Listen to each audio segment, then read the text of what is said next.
Bung Akbar, ini HP saya. Saya banting, boleh nggak? Boleh. Karena milik saya kan? Iya. Itulah bahayanya. Iya, paham saya.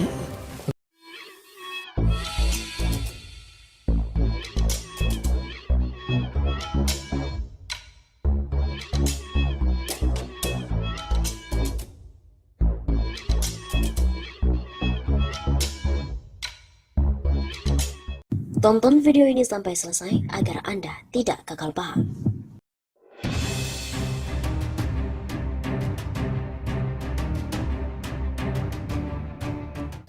Halo Sobat 651 Safa, kembali lagi bersama dengan kami untuk mengulas fakta-fakta perpolitikan yang terjadi di tanah air. Kali ini berita datang dari mantan Jenderal TNI, Gatot Nurmantio. Videonya viral, banting HP di hadapan Akbar Faisal. Apakah gerangannya? Mantan Panglima TNI Purnawirawan Gatot Nurmantio tengah menceritakan tentang bela negara dan jati diri TNI. Di tengah obrolannya dengan Akbar Faisal tersebut, Gatot tiba-tiba membanting handphone miliknya. Dilansir dari kanal YouTube Akbar Faisal Uncensored, pada Jumat 29 Oktober, Gatot awalnya membahas jati diri TNI sesuai dengan Undang-Undang Nomor 34 Tahun 2004. Dari ini kita turunkan lagi kepada Undang-Undang Nomor 34 Tahun 2004, Bab 2 Pasal 2 tentang jati diri TNI yang pertama adalah tentara rakyat. Begitu tuturnya. Kemudian Gatot menegaskan bahwa TNI lahir dari rakyat, berjuang bersama rakyat serta untuk dan oleh rakyat. Setelah itu Gatot mulai bicara tentang adanya pernyataan bahwa rakyat adalah milik presiden. Gatot kemudian membanting HP miliknya, seraya menanyakan kepada Akbar apakah ia boleh membanting HP tersebut. Lalu Akbar menjawab boleh. Bung Akbar, ini HP saya banting boleh nggak? Begitu tanyanya. Gatot lalu memungut kembali HP tersebut dengan bantuan Akbar sambil berkata bahwa HP tersebut adalah miliknya. Selanjutnya suasana yang sempat tegang kembali mencair setelah Gatot menyatakan hal itu hanya sebuah ilustrasi. Dia bahkan berkelakar, menyebut bahwa HP tersebut bukan HP betulan, kemudian disambut oleh gelak tawa dari Akbar Faisal. Gatot mengaku membanting HP tersebut untuk mencairkan suasana yang cukup tegang ketika membahas tentang adanya pernyataan tersebut. Kemudian Akbar menjelaskan bahwa ia tengah berupaya menerjemahkan pola pikir dari seorang panglima terkait hal itu. Gatot juga lalu menjelaskan bahwa itulah yang akan terjadi apabila ada pemikiran kalau rakyat adalah milik presiden. Karena itu artinya rakyat juga milik polisi, kehakiman, dan juga tentara. Dengan demikian menurut Gatot, rakyat berarti bisa dibuang, disakiti, atau bahkan dibunuh kapanpun.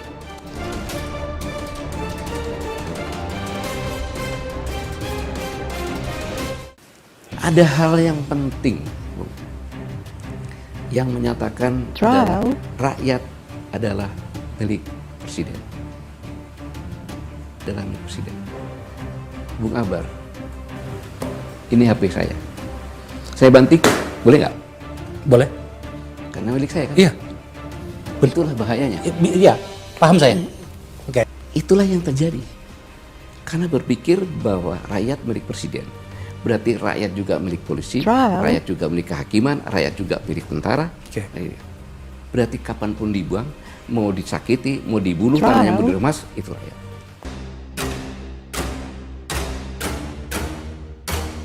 Nasib Jokowi di ujung tanduk, orang-orang meminta turun sebelum 2024. Nasib Presiden Jokowi tampaknya berada di titik nadir. Netizen mengungkapkan kekesalannya pada orang nomor 1 tersebut di sosial media. Bahkan tagar turunkan sebelum 2024 menjadi trending topik. Misalnya saja pada akun @anto28 menyebut bahwa Jokowi sudah layak untuk turun dari jabatannya. Ia menyebutkan setidaknya ada 9 poin yang mendasari apa yang ia katakan. Misalnya soal utang meroket, BUMN rugi, TWK pelemahan KPK, dana haji digunakan untuk infrastruktur, ekonomi anjlok, PPN sembako dan pendidikan, korupsi bertambah subur, pengangguran meningkat, meroketnya TKA dari Cina. Ada pula akun dari @yandiaksara yang menumpahkan kekesalannya terhadap dampak dari hasil Pilpres 2019 yang lalu. Nyoblosnya 5 menit, menderitanya bertahun-tahun. Lontong dasar. Begitu tulisnya. Kemudian ada juga akun dari Awalkoe yang menyindir gaji komisaris yang ratusan juta, tapi perusahaannya mengalami kebangkrutan. Ada gaji komisaris BUMN ratusan juta rupiah, tapi perusahaannya rugi mulu dibiarkan. Ada rakyat makan susah, tapi sembako mau dipajaki. Begitu tulisnya.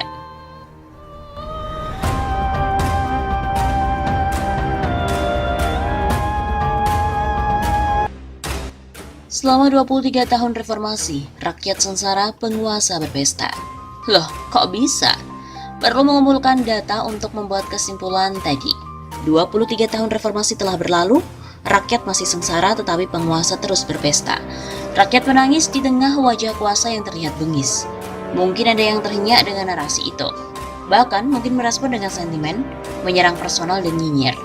Respon semacam itu dapat dipahami, mungkin karena belum mengerti bahwa kritik adalah gizi demokrasi yang bisa membuat pemerintah introspeksi dan bisa membuat demokrasi lebih maju. Mungkin juga belum mengerti tentang satu dimensi penting bahwa tanggung jawab intelektual itu membebaskan manusia dari penderitaan. Fungsi itu yang sesungguhnya sudah dijalankan akademisi maupun kelompok oposisi. Dalam bahasa Antonio Gramsci, fungsi intelektual semacam itu disebut intelektual organik, yang ada pada Personal Books tahun 1970, ditulis oleh Antonio Gramsci. Bulan Mei 23 tahun lalu, intelektual organik di Indonesia menjadi kunci penting bagi hadirnya gerakan reformasi 1998. Pada momentum 2-30 tahun yang lalu, reformasi ini, mari kita berpikir sejenak, mengurai data satu persatu, meski tidak semuanya akan dibeberkan. Kemudian penguasa berpesta. Jika rakyat sengsara, apakah penguasa ikut sengsara? Tidak, mereka berpesta. Sebab selain mereka dapat honor lain-lain, mereka masih menikmati gaji secara utuh dari pajak rakyat. Lebih miris, korupsi penguasa masih sering kita dengar. Bayangkan di tengah rakyat menderita, tega-teganya uang untuk bansos rakyat miskin dikorupsi. Tidak hanya itu, korupsi juga terjadi di sektor pajak dan lain-lain. Puluhan hingga ratusan miliar dikorupsi, bahkan secara total diduga kuat angka korupsinya mencapai triliunan rupiah. Ya, penguasa berpesta dengan kue korupsi. Kini ditengarai sedang terjadi semacam bancaan uang APBN untuk modal pemilu 2024. Ya, penguasa pesta uang APBN, rakyat tak usah diperhatikan. Persetan rakyat, kata anggota DPR versi DPR musikal yang viral itu. Terjadinya korupsi yang terus-menerus ini menyebabkan indeks persepsi korupsi atau Corruption Perception Index Indonesia sangat buruk. Skornya 37, dilansir dari Transparency International 2020. Artinya, rapotnya masih merah karena skor 37 dari rentang 0 sampai 100. Kini rezim makin berpesta karena Undang-Undang KPK versi revisi sudah disahkan. Upaya 51 guru besar yang meminta uji materi ke Mahkamah Konstitusi juga ditolak, dan puluhan penyidik KPK yang berintegritas kini tersingkir melalui mekanisme tes wawasan kebangsaan yang janggal. KPK dan MK, dua lembaga yang dibangun dengan darah dan nyawa reformasi, kini lunglai terpuruk di titik nadir. Cendekiawan, Yudi Latif di sebuah media nasional menyebut ini sebagai penghancuran pencapaian pada 6 Mei 2021. Ya, penguasa berpesta sebab koruptor yang merugikan negara puluhan triliun rupiah dibebaskan.